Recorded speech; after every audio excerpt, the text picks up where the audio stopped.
Hello. నమస్కారం రాము గారు. నమస్కారం అండి వాసుదేవన్ గారు. నమస్తే. ఇప్పుడు కూటమి ప్రభుత్వం వచ్చి సంవత్సర కాలం అయిందండి. మేము కూడా జనసేన పార్టీలో క్రియాశీలకంగా ఉన్నటువంటి వ్యక్తిమే. అయితే ఇక్కడ గ్రౌండ్ లెవెల్లో ఇప్పుడు మాకు కూడా పార్టీ లైన్ దాటి మాట్లాడొద్దు అన్నారు. అవును. కానీ కొన్ని విషయాలు ఏంటంటే గ్రౌండ్ లెవెల్లో రియాలిటీగా చూస్తే ఇప్పుడు తల్లికి వందనం అనే పథకం గురించి జనంలో కొంత అపోహ ఉందండి. ఎందుకంటే మేము రియల్గా వెళ్తుంటే కూడా కొంతమంది అడుగుతున్నారు. ఆ కార్యక్రమం కూడా మరి ఈ నెలలో జరుగుతుందని చెబుతున్నారు. అలాగే అభివృద్ధి సంక్షేమం రెండు ప్రధానం అని చెప్పి కూటమి గవర్నమెంట్ చెప్పుకుంటూ వచ్చామండి. అభివృద్ధిలో పవన్ కళ్యాణ్ గారు ఏదైతే కొన్ని రోడ్లు కానివ్వండి, కొన్ని మౌలిక సదుపాయాలు కానీ ఇవన్నీ కూడా చేస్తున్నారు. సంక్షేమం అనేది మటుకు ఈ 6 గ్యారెంటీలు అనేది కొంత జనంలో గందరగోళం అనేది ఉందండి వాస్తవంగా.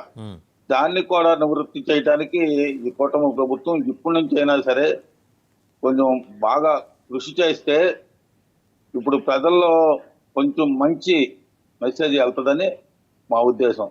ముందేంటంటే అందరూ కూడా గత ప్రభుత్వంలో జగన్మోహన్ రెడ్డి ఈ సంక్షేమానికి పెద్దపీట వేసేసి అభివృద్ధిని దూరం చేసేశాడు.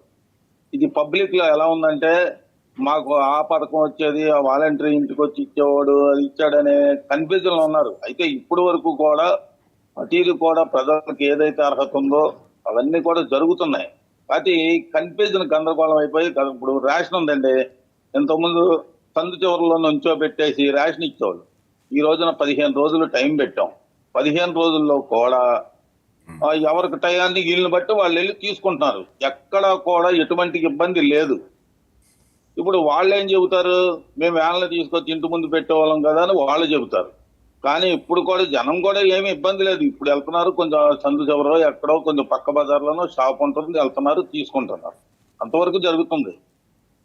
మరి అలాగే మేము కూడా ఏంటంటే ప్రజల్లోకి వెళ్ళినప్పుడు కొన్ని వాళ్ళు కూడా గందరగోళం పడుతున్నారు.